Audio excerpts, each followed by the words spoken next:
السلام عليكم ورحمة الله وبركاته.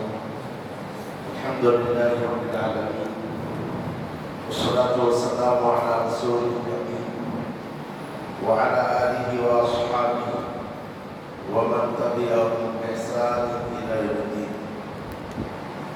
برادران اسلام اور خواتین،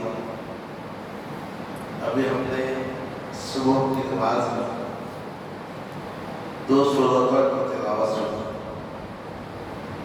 پہلی رکعت میں سورہ السجدہ کی اور دوسری رکعت میں سورہ الدہر کی ہم نے تلاوت سنی. اور یہی نبی اکرم صلی اللہ علیہ وسلم کا معمول اور یہی آپ صلی اللہ علیہ وسلم کی سنت تھی کہ آپ صلی اللہ علیہ وسلم فجر کی جمعہ کے روز فجر کی نماز میں ان 2 سورتوں کی تلاوت کرتے تھے. آخر ان 2 سورتوں کی تلاوت کے پیچھے حکمت کیا ہے اور اس کا فائدہ کیا ہے؟ در حقیقت آپ غور کریں گے جو ان 2 سورتوں کا جمعہ کے دن سے خاص تعلق ہے، کیونکہ جمعہ کا دن وہ دن ہے جس روز انسان اول آدم علیہ السلام کو پیدا کیا گیا تھا، اور یہی جمعہ کا دن ہے جس روز اس کائنات کو فنا کر دیا جائے گا، ختم کر دیا جائے گا. اس لیے حدیث شریف میں جمعہ کے روز جب تک سورج طلوع ہو، جن اور اس کے علاوہ ساری مخلوقات سہمی ہوئی ہوتی ہے، لگی ہوئی ہوتی ہے، کہیں آج قیامت کا اعلان ہو جائے. جیسے ہی سورج طلوع ہو جاتا ہے تو پھر انہیں اطمینان ہو جاتا ہے.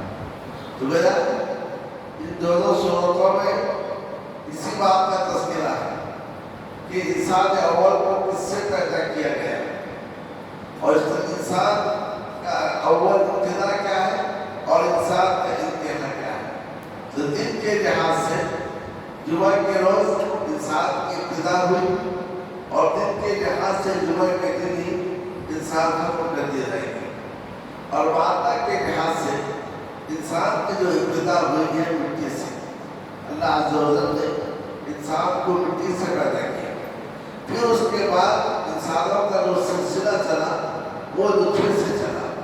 تو سورہ سجدہ میں اللہ عز و جل نے فرمایا وَبَدَأَ خَلْقَ الْإِنسَانِ مِنْ طِينٍ، اللہ نے انسان کو پیدا کیا مٹی سے. اور اس طریقے سے سورہ الدہر میں تذکر کیا گیا کہ ہم نے انسانوں کو ایک حقیقی پانی سے پیدا کیا ہے. تو وہ دن کے لحاظ سے انسان کی ابتدا کا ذکر ہوا اور اس طریقے سے مادہ کے لحاظ سے بھی انسانوں کی ابتدا کا ذکر اس صورت میں. اور اسی طریقے سے انسانوں کا انسانیت کا خاتمہ کس سے ہوگا تو اس کا بھی ذکر اس سلسلے میں ہے. ہر فرد کے لحاظ سے یہ ذکر کیا گیا ہے قُلْ يَتَوَفَّاكُمْ مَلَكُ الْمَوْتِ الَّذِي وُكِّلَ بِكُمْ، کہہ دیجیے تمہیں ملک الموت وفات دے گا جسے تم پر مسلط کیا گیا ہے. تو ہر انسان کے لحاظ سے ہے. اور اس طریقے سے اس میں قیامت کا ذکر ہے تو اس طریقے سے سارے انسانوں کے کیسے خاتمہ ہو جائے گا قیامت کے آنے سے. تو گویا ان 2 صورتوں کا تعلق انسان کی ابتدا سے ہے، انسان کی انتہا سے ہے. اور یہ دونوں کام جمعہ کے روز ہوں گے، تو لہذا جمعہ کے دن فجر کی نماز میں ان 2 صورتوں کو پڑھنا مستحب اور مسنون ہے. کیوں؟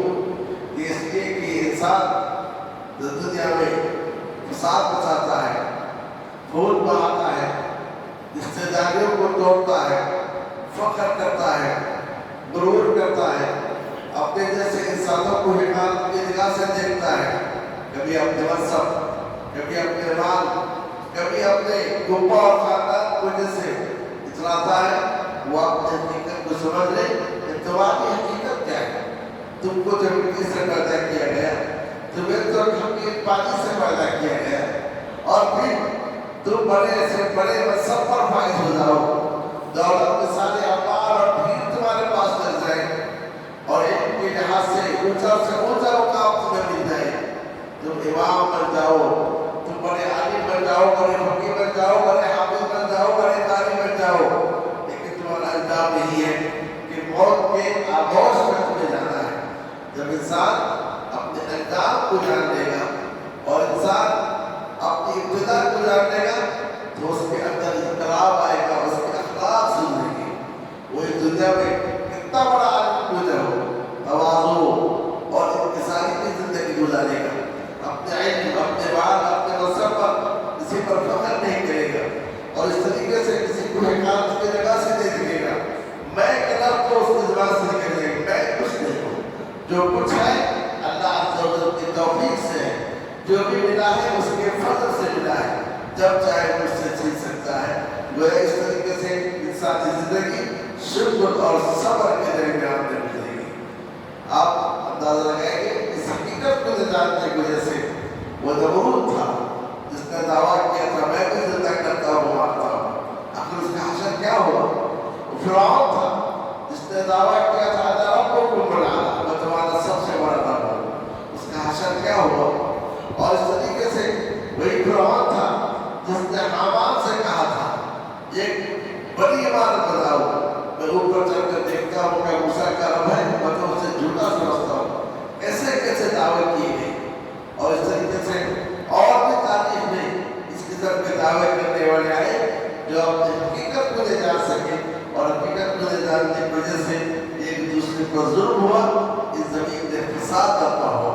وہ ان دونوں صورتوں کو اگر ہم غور سے پڑھیں گے اور اس میں تدبر کریں گے اور انسان اپنا حقیقت کو جان لے گا تو پھر انسان کبھی گمراہ جو ہوگا اور راہ راست سے نہیں ہٹے گا۔ آج دنیا کا سب سے بڑا مسئلہ یہ ہے کہ انسان آیا کہاں سے اور انسان آخر جائے گا کہاں اور پھر اس کے لیے اس کو پیدا کیا گیا ہے۔ اس چیز کو لے جاننے کی وجہ سے بڑی طاقتیں چھوٹے ملکوں پر یا کہ چھوٹی طاقتوں پر ظلم کرتی ہیں اور اس چیز کو لے جاننے کی وجہ سے انسان اپنے مقصد سے ہٹا ہوا ہے، بھٹک رہا ہے، پریشان آخر میں آیا کہاں سے، مجھے کرنا کیا ہے۔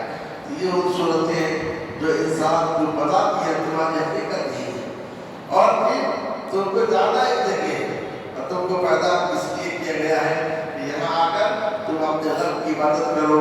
أَفَحَسِبْتُمْ أَنَّمَا خَلَقْنَاكُمْ عَبَثًا وَأَنَّكُمْ إِلَيْنَا لَا تُرْجَعُونَ، کہ تم نے یہ سبق دیا ہے ہم نے تمہیں بیکار پیدا کیا ہے اور تم ہماری طرف لوٹ کر نہیں جاؤ گے۔ سورہ نحل کی جو آیتیں تلاوت کی گئی جس میں جنت کے انعامات کا ذکر کیا گیا ہے، جنت کی نعمتوں کا ذکر کیا گیا ہے، یقین جان لیجیے اگر آپ ان کے معنی کو سمجھ لیں تو آپ کی زندگی چاہے کتنی تکلیف میں کیوں نہ ہو، کتنی پریشانی میں کیوں نہ ہو، کتنی صعوبتوں میں کیوں نہ ہو، آپ سکون کی زندگی بسر کریں گے۔ میرا انجام یہ ہے اور جنت میں مجھے یہ نعمتیں ملیں گی، بلکہ آخر میں ہمارا رب ہمیں جو ہے شربت پلائے گا اور کہے گا شراب طہور پلائے گا اور کہا یہ تمہارے اعمال کا بدلہ ہے میں تمہیں دے رہا ہوں۔ تو وہ اس سے ان دونوں صورتوں کا ہماری زندگی سے بڑا گہرا تعلق ہے، اسی لیے فجر کی نماز میں ان دونوں صورتوں کو پڑھنا ہمارے نبی صلی اللہ علیہ وسلم کا معمول تھا۔ اللہ رب العالمین سے میری دعا ہے اللہ تعالیٰ ہمیں قرآن مجید